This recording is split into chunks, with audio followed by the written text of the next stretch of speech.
Born in 1872, Piet Mondrian was a Dutch painter who became famous for his abstract, geometric compositions. He began by painting realistic landscapes, but his style became increasingly abstract over time. The longer Mondrian looked at trees, buildings, and shapes, the more he began to draw and paint them as basic geometric forms. Mondrian moved to Paris in 1912 after seeing an exhibit of cubist art. Finally, he settled in New York, where he found inspiration from the jazz clubs in Harlem and his Manhattan studio. Mondrian's most well-known style was that of simple geometric shapes and primary colors. After all, every shape can be created from the basic geometric shapes, and every color can be created from the primaries of red, yellow, and blue. So to begin today's Mondrian Inspired art project, you're going to need paper. I'm using a thick paper because I'm going to paint, but if you're just using crayons or markers or colored pencils, regular printer paper would work. You're going to need an index card and either a black crayon or a black sharpie, and then you're going to need something with some primary colors, red, yellow, and blue. I'm going to use tempera paints with a brush and water. You could just use regular old crayons, colored pencils, watercolors, really anything will work for this project. So to begin, I'm going to position my index card. Now this one is, let's see, I think a 3x5. You could use a larger or smaller card. If you don't have an index card, you could use someone's business cards they don't need, or you could just cut out a piece of stiff paper or cardboard in a rectangle shape. So I'm going to position it somewhere on my paper and try to make sure that the edges are parallel to the edges of the paper. I don't want it diagonal like this. I want it to be very straight, side to side and up and down.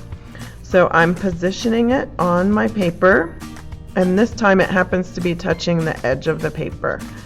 And I'm going to carefully trace the outside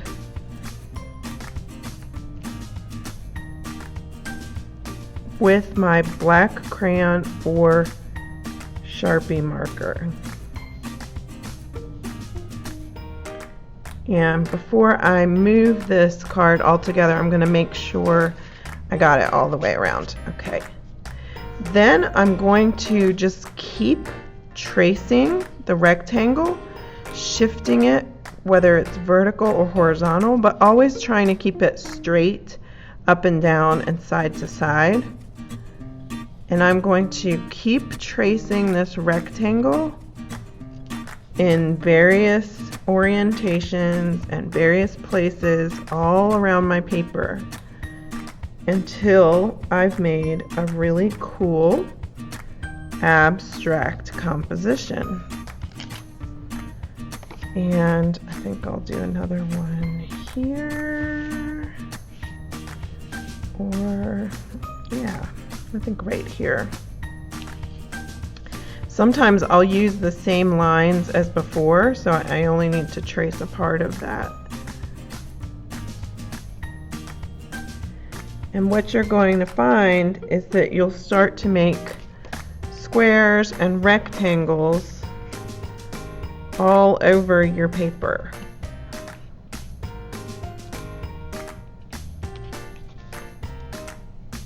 So continue tracing until you have a design that you think looks good.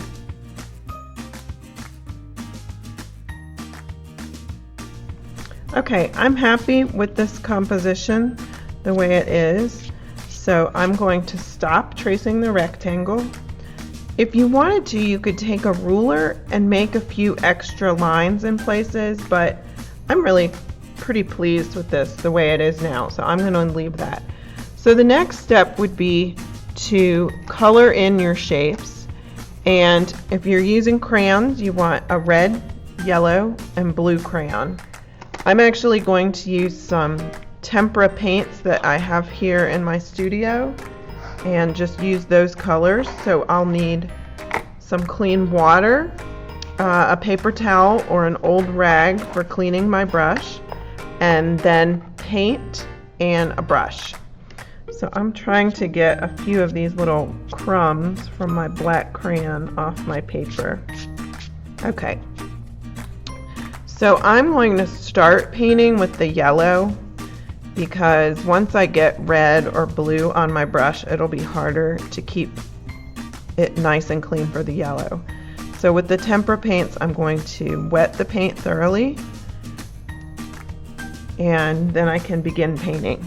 So I want to think about where I want to place each color. While I have the yellow on my brush, I'm going to paint several squares or rectangles with that color before I clean the brush and go to the next color. Mondrian's paintings used very flat areas of color, so I want to try to keep my consistency of my paint very flat and consistent from one square to the next. I don't want to see a lot of brush strokes. So I'm just kind of randomly picking and choosing which shape to do which color. I don't want to put two yellows next to each other. I think I'll do this one. And I will choose to leave some of my spaces white. That's up to you. You could fill all the spaces. You could leave some white. That's your artistic choice. Okay, that might be all the yellow I'm going to use. So I'll clean my brush between colors. Get as much of that yellow off my brush as possible. And next I'm going to go with red. So I'm going to wet my tempera cake.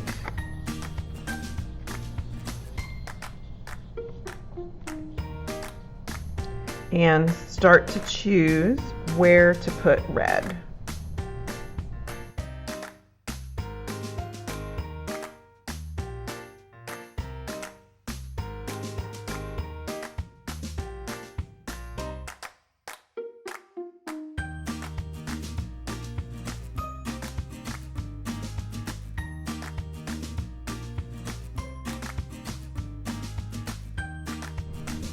So I'm pretty happy with this composition the way it is. If you would like, you could fill in every single square and rectangle, but I kind of like this one like that.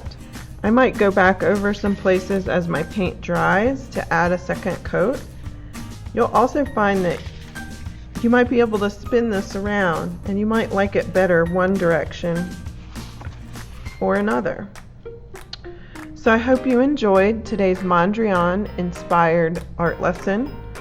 Don't forget to subscribe to our YouTube page, and you can email your artwork to jennifer@blowingrockmuseum.org.